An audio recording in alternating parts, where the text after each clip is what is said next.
우리 제목을 다 같이 함께 하십시다. 자랑스러운 예수 그리스도. 예, 오늘 자랑스러운 예수 그리스도라는 제목, 저와 여러분에게 큰 은혜가 되시기 바랍니다. 우리 세계의 그 천재들이 모여서 공부한다고 하는 미국의 하버드 대학 아주 유명한 동아리, 여러분 다 알고 계실 거예요. 세계적으로 알려진 동아리가 있는데 3년 전인가 우리나라에도 이 팀이 다녀갔습니다. 언더 컨스트럭션이라고, 이 동아리는요 반주 없이 아카펠라로 이렇게 찬양을 하고, 찬양을 하면서 하나님을 노래하는, 아주 하나님께 영광을 돌리는 그런 팀이에요. 아주 이 팀들이 모두 하버드 대학생들인데 방학을 이용해서 미국 내에서도 이렇게 순회를 하지만은 가끔은 이제 제3세계 또 외국으로 이렇게 다니면서 하나님을 찬양하면서 복음을 전하는 하버드 대학생들로만 구성되어 있는 여러분 이 동아리예요. 근데 이들이 얼마 전에 그 책을 냈는데 그 책 제목이 뭐냐 그러면 나의 자랑은 하버드가 아니라 하나님입니다. 이 책을 냈어요. 하버드가 자랑이 아니라 이 하버드 대학생들이요 하나님께서 찬양하면서 복음 전하고 전도하면서 하나님을 자랑하는데, 우리 오늘 말씀 속에 저와 여러분들 자랑스러운 예수 그리스도, 우리 오늘 여러분 이 메시지를 왜 주시는지, 우리 각자가 하나님의 말씀을 하나님의 말씀으로 받아가지고 여러분 정말 멋진 삶을 살아가는 저와 여러분 되시기를 바랍니다. 우리 이제 오늘은 그 디모데후서입니다. 4장 이후는 바울의 그 역사는 여기서 끝이 나요. 물론 편집상에 바울 서신이 뒤에 있기는 해도 바울의 역사는 더 이상 계속되지 않습니다. 디모데후서는 바울이 사랑하는 아들 디모데에게 유언적인 메시지를 담아서 지극히 개인적이면서도 목회적인 서신을 여러분 기록한 내용이에요. 바울은 참 많은 사람들에게 버림을 받았어요. 초창기에 바울이 함께 했던 제자들은 거의 다 떠났다. 오늘 여기 말씀 4장 16절을 보면은 내가 처음 변명할 때에 나와 함께한 자가 하나도 없고 다 나를 버렸으나, 그렇게 말했어요. 그다음에 10절 11절도 보게 되면 9절에서는 디모데야, 이 운명 직전에 자기가 이제 운명하게 될 것을 감지한 거예요. AD 70년에 예루살렘이 함락되고 디도 장군에 의해서 완전히 멸망했잖아요. 그러니까 이때 바로 직전에 이 바울은 AD 한 66년경에 이걸 기록했기 때문에요 아주 핍박이 심했던 때예요. 이단도 많았고 복음을 전도한다, 선교한다, 이거는 생명을 걸고 하는 일이었기 때문에 여러분 목회자, 제자 이 디모데에게 격려 겸 위로를 하기 위해서 이 메시지를, 디모데후서를 전서를 기록하고 난 한 달 후쯤 돼가지고 이 메시지를 여러분 기록을 했습니다. 한 달 후가 이제 1년 뒤에 기록을 했어요.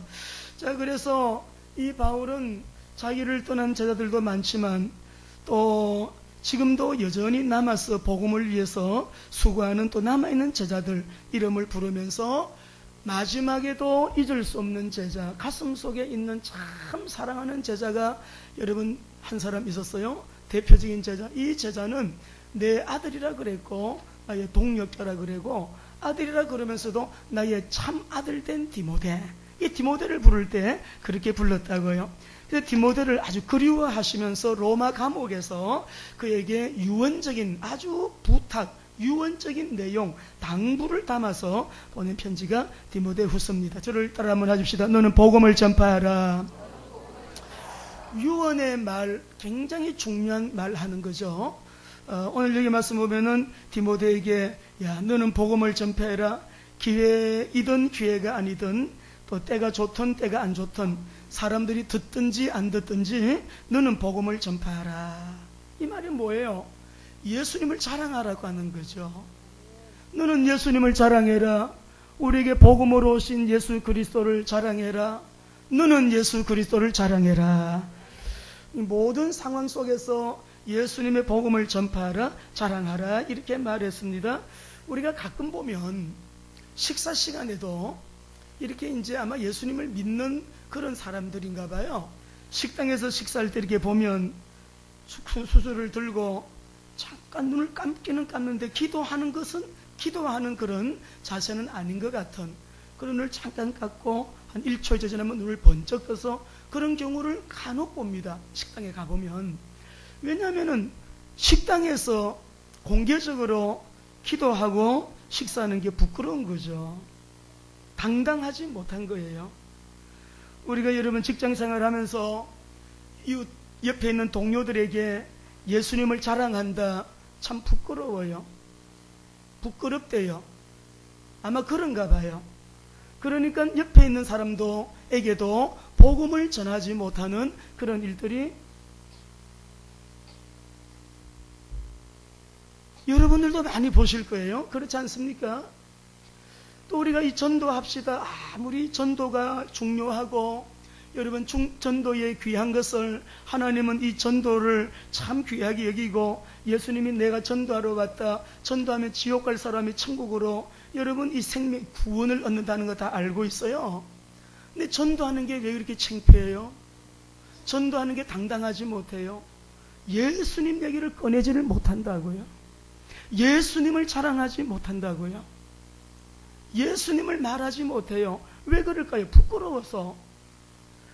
자랑스러운 예수 그리스도, 바울은 감옥에서 아들 디모데 가장 사랑하는 그의 후계자, 언약을 바톤 터치한 마음의 믿음의 아들이에요. 사랑하는 아들이에요. 동력자이면서도 참 내 아들이라고 불렀던 이 디모데에게 마지막 그가 운명을 감지한 그 무렵에, 그 상태에 너무너무 중요한 얘기를 하는 거예요. 디모데야, 디모데야, 너는 복음을 전파해라. 예수 그리스도를 말해라. 예수 그리스도를 자랑해라. 예수가 그리스도이심을 너는 말해라. 그리스도이신 예수님을 자랑해라. 그거를 이 마지막 유언의 메시지로 주는 거예요. 우리 한번 우리나라 태극기 한번 보여주세요. 선교 갔다가 가끔 이렇게 여러분 태극기를 보는 경우가 있어요. 여러분 태극기 다 그릴 줄 아세요? 예. 태극기를 나라 애국자들은요, 국기를 보면 가슴이 뭉클해요. 막 비행기를 타고 살려고 오는데 비행기를 딱 보니까 동체에 우리 대한민국 국기가 딱 그려져 있어. 감동돼요. 얼마 전에 우리 양국기 선교사님, 우리 김은숙 선교사님, 우리 멕시코 선교 현장 아주 시골이었잖아요. 청년 대학생들 40명을 화형시켜가지고 매장한 그 가까운 위치에 있는 그 시골 교회 목사님이요, 얼마나 기다렸는지 선교사님을. 우리 교회에 이렇게 외국 선교사님이 오시기는 처음이래요. 그래서 그 조그마한 아마 딸내미가요, 많이 기다렸어요. 너무너무 좋아요. 우리 선교사님들 오시는 거 너무 기다렸다고. 이 아이도만 너무 기뻐가지고 식사를 하는데 밥을 안 먹고 막 그렇게 재롱을 부리고 그래 하더라고요. 근데 우리가 이 태극기를 보면, 그 교회를 갔는데 태극기를 딱 뒤에, 우리나라 태극기를 걸어놨어요. 그 어디 가서 구했는지 구하려고 노력했을 것이고, 어디에서 파는지 알아가지고 그걸 구해서 딱 걸어놨는데, 얼마나 우리를 대하는 예의, 자기 나라 국기, 우리 태극기, 십자가 딱 해가지고요, 이렇게 딱 걸어놔서 얼마나 감동스러운지, 얼마나 감동스러운지. 그 앞에서 손을 들고 우리 함께 또 기도도 하고 그래 했는데, 우리나라가 72년도에 문교부가 충청남도 교육위원회가요 발표한 국기에 대한 맹세, 이 맹세물을 처음에는 충청도에서 시작했어요. 그런데 이것을 전국의 각급 학교에서 시행하도록 이렇게 해가지고 80년도에 국무총리 지시로요 국기에 대한 맹세를 이렇게 하게끔, 국기에 대한 경례를 하게끔 다 이렇게 실시를 했다고요. 그런데 이 맹세문을 보면 3번이나 바뀝니다. 첫 번째 가장 초기 맹세물을 보면, 나는 자랑스러운 태극기 앞에 조국의 통일과 번영을 위하여 정의와 진실로서 충성을 다할 것을 다짐합니다. 그래요. 근데 74년도에 맹세물이 바뀌어요. 조금 이렇게 이제 바뀌는데, 나는 자랑스러운 태극기 앞에 조국과 민족의 무궁한 영광을 위하여 몸과 마음을 바쳐 충성을 다할 것을 굳게 다짐합니다. 그리고 2007년도에 또 약간 바뀌어요.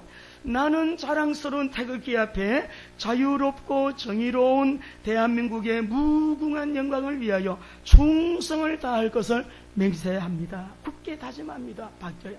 근데 이렇게 조금 내용은 바뀌었지만 동일하게 나오는 내용이 뭐냐 그러면요, 나는 자랑스러운 태극기 앞에요.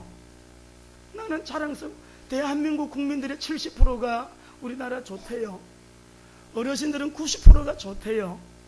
아마 해외여행이 잦아지니까 해외여행을 다녀오신 분들, 우리나라가 그래도 좋은 나라구나, 살기 좋은 나라다, 공기 좋지, 물 좋지, 산 좋지, 들 좋지, 강 좋지, 우리나라가 이렇게 좋은 나라구나, 먹을 것 많지, 갔다 와서 보고 아는 거예요. 그런데 오늘 우리 사랑하는 귀한 성도 여러분들, 여러분은 무엇을 많이 자랑하십니까? 특별히 자랑하는 게 있으실 거예요. 우리 아들, 우리 딸, 아니면은 여러분이 자랑하시는 것들, 여러분 무엇이 있을까요? 개인적으로 나의 자리, 또는 뭐 자동차도 자랑하고 싶고, 뭐 기타 등등 여러분이 자랑하고 싶은 것들이 있겠지요. 그런데 오늘요, 저와 여러분이 공통 다 동일하게 오늘 본문 속에서 바울이 운명 직전에 유언적인 메시지를 남겼는데, 그 유언적인 메시지가 뭐냐 그러면은 자랑스러운 예수 그리스도를 자랑하는 우리 교회, 우리 성도들, 저와 여러분 되시기를 바랍니다. 깨달음이 왔어요. 하나님 아버지는 나에게, 따라합시다, 100%를 다 주신 사랑. 하나님은 우리에게 은혜를 얼마만큼 주셨느냐? 하나님의 100%를 다 주셨더라고요. 어느 날 이 깨달음이 오면서 얼마나 어깨가 더 어석해지고, 여러분 당당해지고요, 얼마나 주님 앞에 감사하고요, 더 겸손하고 싶고요, 더 순종하고 싶고요. 우리 하나님은 우리에게 뭘 주셨어요? 100%를 다 주셨어요. 언제?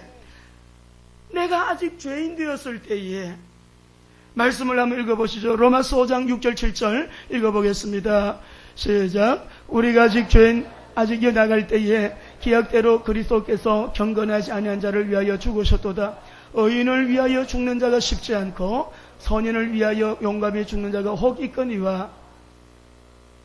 8절을 읽어보겠어요. 함께요. 우리가 아직 죄인 되었을 때에 그리스도께서 우리를 위하여 죽으심으로 하나님께서 우리에 대한 자기의 사랑을 확정하셨느니라. 우리가 집집마다 개인적으로 또 하는 일터에, 직장 산업에, 기업에, 나라는 나라대로, 개인은 개인대로 다 기도 제목이 있습니다. 묵은 짐이 있다 이 말이에요.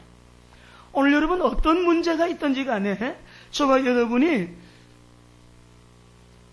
나를 사랑하사 어떻게 해요? 나를 위하여 죽으심으로 하나님께서 우리에 대한 자기의 사랑을 그리스도를 통하여 확정하셨는데, 여러분 오해를 내려놓고 착각을 내려놓고 우리의 불신앙을 내려놔야 돼요. 그 아들을 주신 하나님께서 무능해서, 그 아들을 주신 우리 하나님께서 사랑이 없어서, 여러분 그 아들을 주신 우리 하나님께서 왜 우리에게 구하는 것을 주지 않겠어요?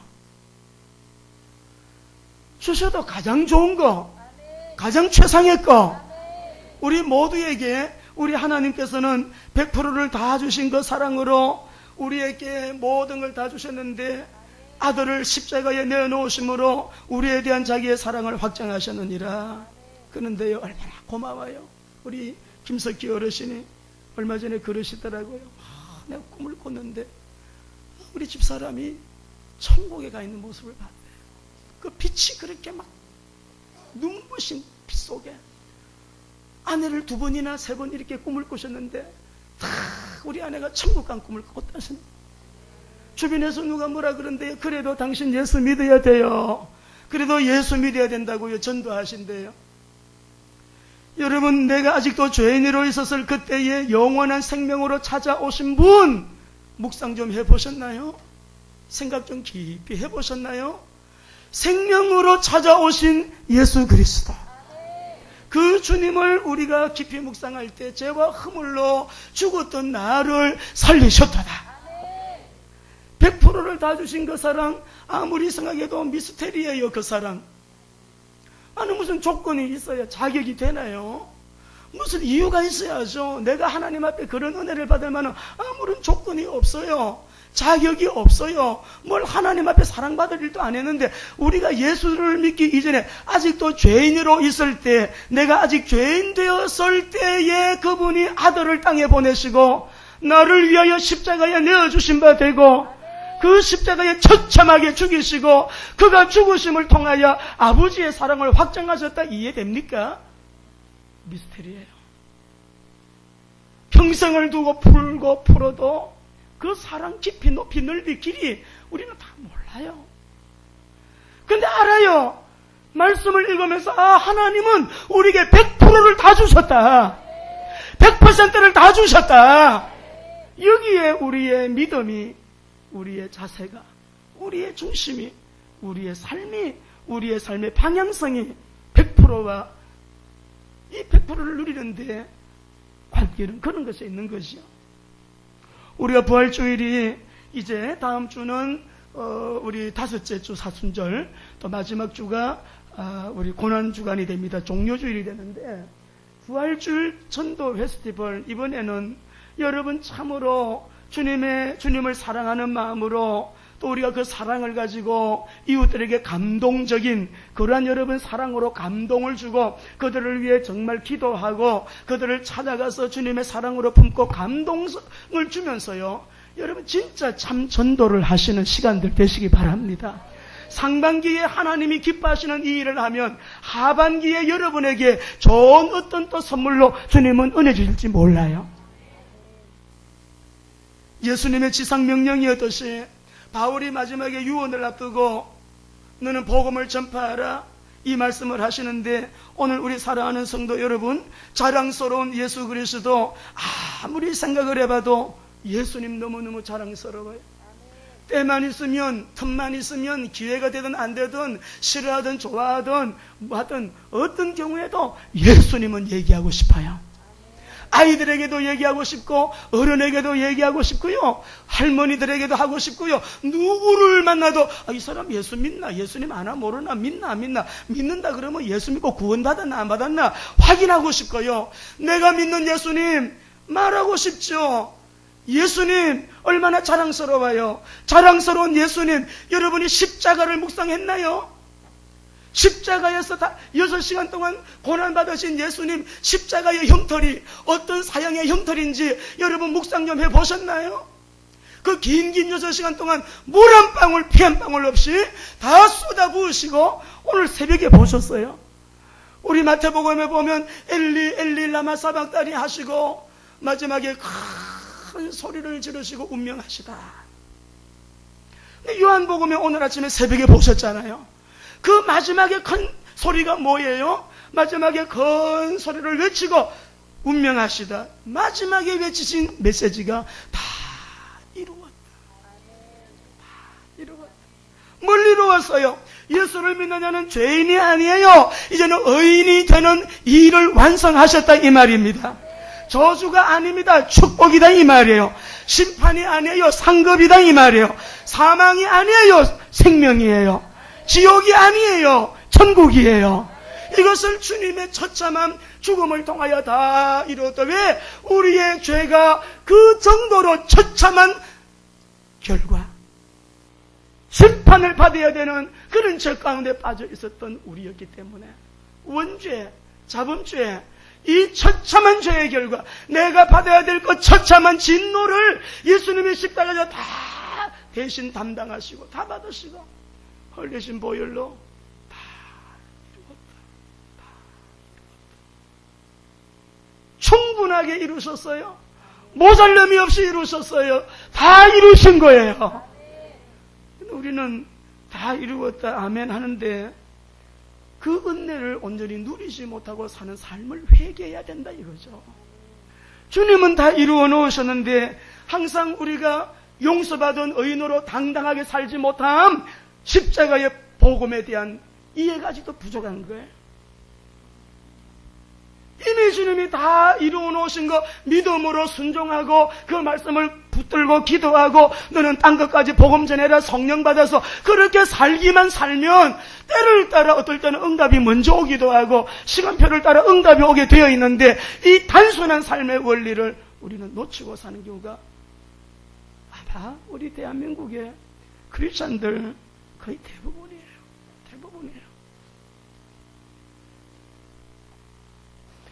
자랑스러운 십자가에서 다 이루었다. 뭘 다 이루었어요? 그리스도의 사역을 완성하신 거예요.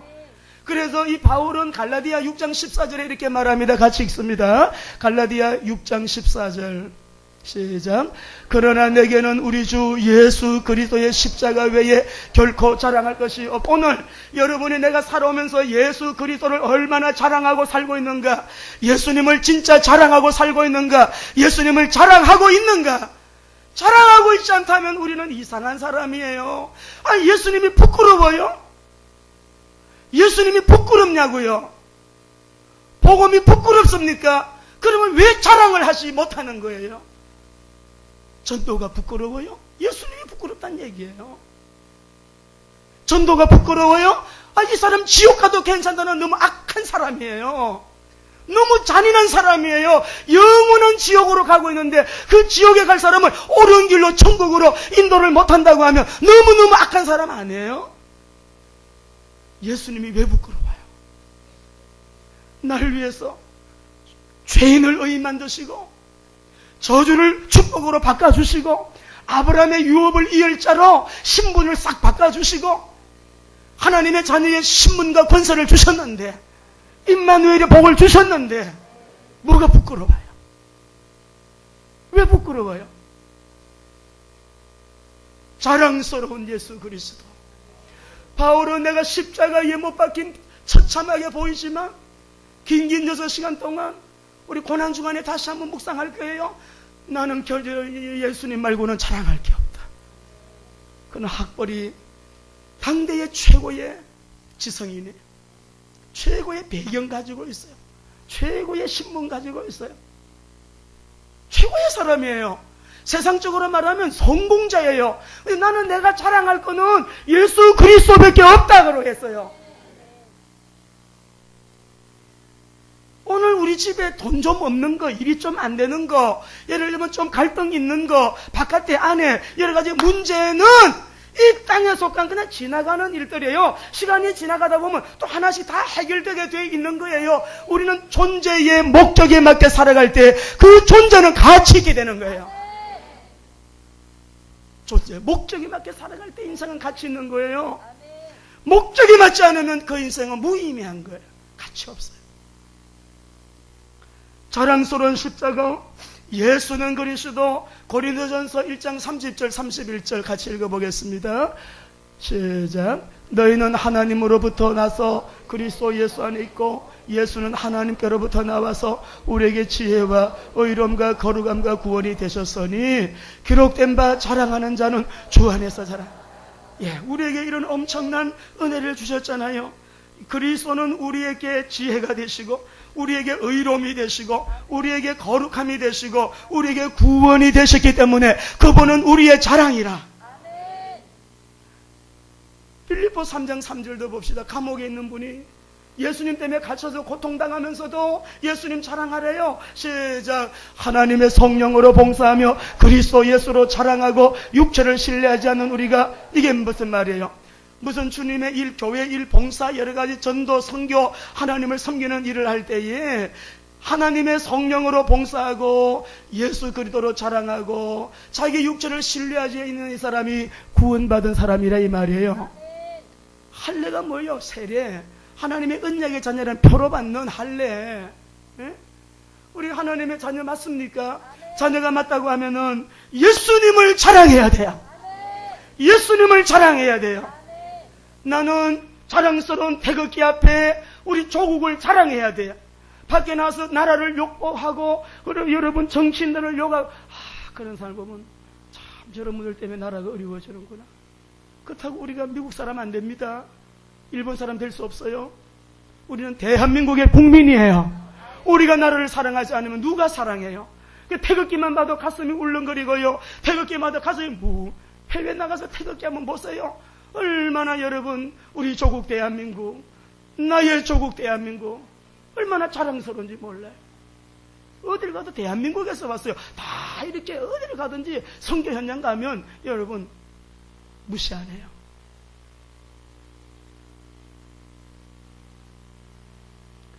왜 예수 그리스도를 자랑해야 됩니까? 우리가 자랑할 수밖에 없는 이유가 뭐예요? 예수 그리스도가 자랑 또한 될 수밖에 없는 이유가 뭐죠? 우리 로마서 1장 16절 같이 읽어보겠습니다. 말씀을 권세 있게 읽읍시다. 시작. 내가 복음을 부끄러워하지 않으니 이 복음은 모든 믿는 사람에게 구원을 주시는 하나님의 능력이 됨이라. 먼저는 유대인에게요 그리고 헬라인에게로다. 사도행전 4장 12절 다른 길이 없어요. 시작. 다른 이로서는 구원을 받을 수 없나니 천하 사람 중에 구원을 받을 만한 다른 이름을 우리에게 주신 일이 없음이니라. 요한복음 1장 12절 권세 있게 읽으세요. 시작. 영접하는 자 곧 그 이름을 믿는 자들에게는 하나님의 자녀가 딴 길 없어요. 하나님의 자녀가 되는 이 엄청난 복을 받았어요. 우리가 이 복을 주신 하나님 앞에 우리는 참으로 영광 돌리고 아버지, 성령님, 우리 예수님 삼일째 하나님을 자랑하고, 예? 그리스도 안에서 하나님께서 우리에게 모든 은혜를 주시기 때문에 우리가 그리스도 언약 굳게 잡아야 되고 성령의 그 능력으로요 이 또 귀한 그리스도의 은혜를 전하는 일에 우리 모두가 힘을 내어 일어날 때 세상이 감당치 못하는 자가 될 줄로 믿습니다. 예수 그리스도를 자랑스럽게 생각한 사람들이 세계를 정복했더라고요. 위대한 인물들 구약 신약에 세계 역사 속에 오늘 우리 사랑하는 성도 여러분, 예수님을 자랑한다는 것은 무언가 그 사람이 뭘 깨달은 사람이에요. 뭘 깨달았기 때문에 예수님을 자랑하는 거예요. 오늘 본문 속에 보게 되면 저를 따라 합시다. 그러므로 예수 그리스도를 자랑하라. 예. 자, 1절을 보면 하나님 앞과 살아있는 자와 죽은 자를 심판하실 예수 그리스도 앞에서 그가 나타나실 것과 그의 나라를 두고 엄히 명하노니 라고 했어요. 지금 바울이 디모데에게 이 글을 쓰면서 바울하고 뭔가 통하고 있어요. 이 디모데하고 바울이 하나님 앞과 이렇게만 말해도 통해요. 살아있는 자와 죽은 자를 심판하실 그리스도 예수. 그러면 통해요. 그냥 서로. 예. 그가 나타나실 것과 그의 나라를 두고 엄히 명하노니 굉장히 귀한 말씀이죠. 마지막 자기의 운명을 감지하면서 여러분 유언적인 메시지를 하는 거예요. 내가 엄히 명한다. 굉장히 중요한 메시지요. 따라합니다. 너는 말씀을 전파하라. 이게 바울의 지상 명령입니다. 복음 소통으로 시작되는 전도 제자, 선교 제자. 여러분이 전도, 선교 참여를 못해도 어떤 분들은 기도하는 사람도 있고 나도 전도해야지 부담감을 갖고 있는 사람도 있어요. 근데 우리 성도들 중에는 때를 얻든 못 얻든 전도해야지, 선교해야지 사명감을 가지고 적극적으로 헌신하는 사람들이 있습니다. 오늘 이분들에게는요 이 메시지가요 굉장히 우리에게 모든 문제 해결로 다가와요. 왜냐 그러면 해결자이신 그분이 이것을 가장 귀하게 중요히 여기시는 부분이기 때문에 예수님의 지상명령, 바울의 지상명령 다른 것 아닙니다. 여러분 이 복음을 전파해라. 복음을 전파하라. 이 말씀을 보게 되면 특별한 때만 복음을 전하는 것이 아니에요. 특별한 전도의 때를 생각하지 말고 너는 언제나 전도의 때라고 생각해라 이 말이에요. 전도하는 때가 따로 있는 게 없어요. 옛날에 명절 때인데요. 가만히 생각해 봤어요. 이 명절 때 어떻게 해야 주님 기뻐하실까? 명절 때도 집에 못 가는 사람들이 있을 것이고 한번 이 철제상가에 전도하러 가보자. 철제상가를 들어갔습니다. 다 문이 닫혀 있죠. 몇 군데가 문이 열려 있어요. 어떤 사람은 바빠가지고 일이 많아서 일을 하고 있는 사람도 한 두 사람 만났고요. 한 사람은 너무너무 지금도 잊혀지지 않는 가슴 아픈 현장을 목격했어요. 그 조그만하게 한 2평도 안 되는 그 철제상가의 좁은 사무실 안에서 이 사람이 살림을 차려놓고 먹고 밥을 지어서 먹고 잠자고 그렇게 하고 있더라고요. 그래서 자초지종을 들어보니까 자기는 고향에 갈 수가 없대요. 여기서 지금 살고 있는데 모든 거 다 잃어버리고 지금 명절날 거기 갇혀서 갇혀 있는 거예요. 그 안에서 생활하는 걸 봤어요. 아무도 명절날 전도 안 하겠지. 명절날은 다 고향으로 어디로 다 가기 바빠요. 그날에 전도하러 가봤어요. 너무너무 추운 겨울이었습니다. 너무 추웠어요. 그 해에 가장 추운 날. 이런 날은 전도하는 사람이 없겠지. 오래된 얘기인데 등촌동 저기 어디로 전도하러 갔어요. 아파트 15층 라인에 10가구가 있어요. 엘리베이터를 타고 15층부터 올라갔어요. 15층에서 한 집 한 집 하는데 아주 손이 얼어요. 전도제를 가지고 다 넣고 문 두들기면 없고. 그런데 4명을 만났어요. 그 150가구 중에서 4명을 만났는데 봐요. 150집을 두들겨도 아무도 없어요. 만나는 사람 복음 전해도 안 믿어요. 근데 결국 4명이 영접을 했는데 그날은 하나님께서 그 추운 날에 4명을 만나라고 보내신 거예요. 100명이 안 믿어요. 우리는 불교예요. 우리는 아니에요. 욕하고 뭐 아주 불친절하게 그렇게 대하지만 그 4명 때문에 하나님께서 보내셔서 그러면 하나님이 가만히 내려다보시며 이야 모두가 다 그렇게 살고 있구나. 그런데 보니까 저 사랑하는 딸이 복음 전하겠다고 이 전도제를 들고 아파트를 왔다 갔다 오르락내리락 하는 거 하나님 보시잖아요. 많은 사람에게 발견되는 자가 누구겠어요? 아니 직장에서, 산업에서, 여러분 기업에서 여러분이 계신 그 자리에서 4장 2절 말씀을 보게 되면 너는 때를 얻든지 못 얻든지 항상 힘써라. 이 말이 무슨 말이냐면 전도는 특별한 때가 있는 것이 아니다 이 말이에요. 언제나 전도, 언제나 여러분 전도의 때라고 생각하는 사람에게 지금은 전도 현장을 많이 못 나가요. 그러면 어디서 전도할까? 그냥 만나는 사람에게 전도하는 거예요. 생활로 전도하는 거예요. 어디서든지 전도하는 거예요. 할렐루야. 전도하는 사람이 따로 있다고 생각하지 말아요. 예수 그리스도를 자랑하시기 바랍니다. 현장에서 영접을 못 시키는 사람은 교회로 데리고 와서 전도사님들이나 목자에게 붙여요. 영접할 수 있도록. 굳이 저에게까지 모시고 올 필요 없어요. 여러분 다 영접시킬 수 있잖아요. 그죠? 자, 지금은 예수 그리스도의 복음을 자랑하는 자들이 너무너무 필요한 시대입니다. 왜냐하면 3절을 읽어보면요. 때가 이르니 사람이 바른 교훈을 받지 아니하며 귀가 가려워서 자기의 사욕을 쫓을 스승을 많이 두고 흑암시대이기 때문에 복음 안 들어요. 복음 듣는 사람들은 웬만한 각오를 가지고 이 복음 전할 수 없어요. 욕먹으니까, 싫어하니까, 안 들으려고 하니까. 왜요? 사람들이 다 때가 이르면 사람들이 바른 교훈을 안 받고 자기가 좋아하는 소리만 들으러 막 이곳저곳 뛰어다닙니다. 귀가 가려워져서 자기의 사욕을 따를 스승을 많이 두고 4절에 그 귀를 진리에서 돌이켜 허탄한 얘기를 따르리라. 우리 5절을 같이 읽겠습니다. 같이요. 5절 같이 시작. 그러나 너는 모든 일에 신중하여 고난을 받으며 전도자의 일을 하며 내 직무를, 교사는 교사로서의 전도자, 전도자로서 교사, 기업인은 전도자로서 기업, 직장인은 전도자로서 직장인, 미용인은 전도자로서 미용인. 할렐루야. 여러분, 우리가 이 자랑할 수 있는 것도 축복이지만 자랑할 수 없는 것도 엄청난 큰 고통이에요. 어떤 목사님이 골프에 푹 빠진 목사님이 계셨대요. 어디에도 어떤 목사를 만났는데 그 목사님도 골프를 하신다 그러더라고요. 구름 한 점 없는 화창한 봄 날씨가 되었습니다. 우리나라 목사님 아닌 것 같아요. 외국의 목사님. 골프 치러 가고 싶으셨대요. 날씨가 너무 좋으니까 골프를 치고 가고 싶은데 주일이라 못 가는 거예요. 그래가지고요, 교회에다가 전화를 했답니다. 내 몸이 너무 아파서 오늘 교회를 갈 수가 없습니다. 부교육자한테 맡기고 목사님은 살짝 골프장으로 갔대요. 근데 이 목사님을 보고 있던 천사가 하나님한테 얘기했대요. 하나님, 저 목사 혼 좀 내줘야 안 됩니까? 주일날 교회 안 가고 골프 치러 가니까 우리 하나님께서 고개를 끄덕끄덕 하셨대요. 이 목사님이 골프장에 가서 홀에서요 막 힘을 대가지고 스윙을 했는데 공이 350야드를 날아가더니 떨어졌어요. 굴러가더니 이 홀컵에 퐁당 빠졌어요. 홀인원이 된 거예요. 그러니까는 이 목사님이요 너무 놀란 거예요. 천사도 막 충격을 받았어. 그래 천사가 하나님께 물어봤대요. 아니 사나님, 저 목사님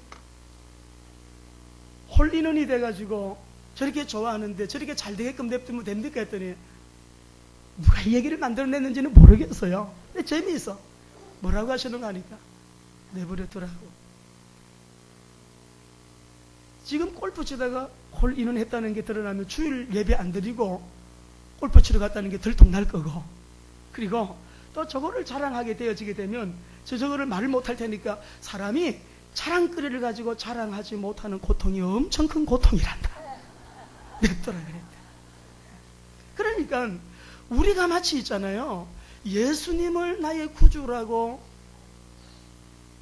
그리스도라고, 반석의 복을 받고 음부의 권세가 이기지 못하는 복을 받고 엄청난, 그리고 우리에게요 천국의 열쇠까지 주셨잖아요. 이런 복을 받아놓고도 우리가 예수님을 자랑하지 못한다 하게 될 때에, 오늘 우리가 이 시대는 따라합시다. 전도자가 필요한 시대입니다. 전도에 필요한 시대. 전도는 다른 말로 말하면 여러분 자랑하는 거예요. 나 예수 믿고요 우리 집 제사 끊을 거거든요. 옛날에는 제사가 15개나 됐는데 이제는 예배로 바꿨어요. 우리 부부 하나 됐어요. 우리 너무 행복해졌어요. 몸도 건강해졌어요. 지금 우리가 가진 건 없지만 예수 믿고 이렇게 사니까요 너무너무 온 세상 다 가진 것 같아요. 자랑할 게 얼마나 많이 있습니까 여러분. 여러분 승리하시기를 바랍니다. 우리가 부활주일, 우리 올 연휴 왔나요? 유아 세례 받고 또 세례받는 자들이 세례를 받게 될 텐데, 여러분이 전도한 사람들이 세례를 받게 되는 그런 귀한 열매도 보게 되시기를 바랍니다. 우리 청년부 토요일마다 모이죠. 매일 여러분 안에서 하지 말고 밖에 전도하러 나가요. 추우면 추워서 못 나가 하면 못 나가, 역전에도 나가고 코스트코도 나가고, 여러분 이게 아이케아도 가고요 막 전도하러 나가요. 우리 아까도 장 집사님한테 왜 신바람 전도 잘 하고 있지요. 신바람 전도 팀들 전도하러 나가요. 여러분 시간 날 때마다 전도 안에서 뭐 할 일이 뭐 있어. 아니 교회 안에 뭐 우상이 있습니까? 이것저것 다 하여튼 교회는 전도해야 돼요. 오늘 바울의 지상명령, 자랑스러운 예수 그리스도 자랑하는 우리 교회가 되시기를 바랍니다. 그러므로 예수 그리스도를 자랑하자. 여러분 이번 한 주간에 또 주님 앞에 이렇게 우리가 언약적으로 기도하시면서 주님 사랑합니다. 최고로 사랑합니다. 때를 얻든 못 얻든 주님 자랑하기를 원합니다. 승리하는 저와 여러분 되시기를 주의 이름으로 축원합니다. 이제는 속히 다시 오실 우리 주 예수 그리스도의 은혜와 말로 다 형용할 수 없는 아버지의 사랑과 성령님의 인도 역사 교통 충만하심이 우리의 보배, 우리의 생명, 우리의 능력, 우리의 축복이신 예수 그리스도를 자랑하며 또 이 한 주간에도 넉넉하게 승리하게 될 우리 모든 믿음의 권속들 머리 위에 관계된 모든 범사 위에 이제로부터 영원토록 함께 계시기를 간절히 축원하옵나이다. 아멘.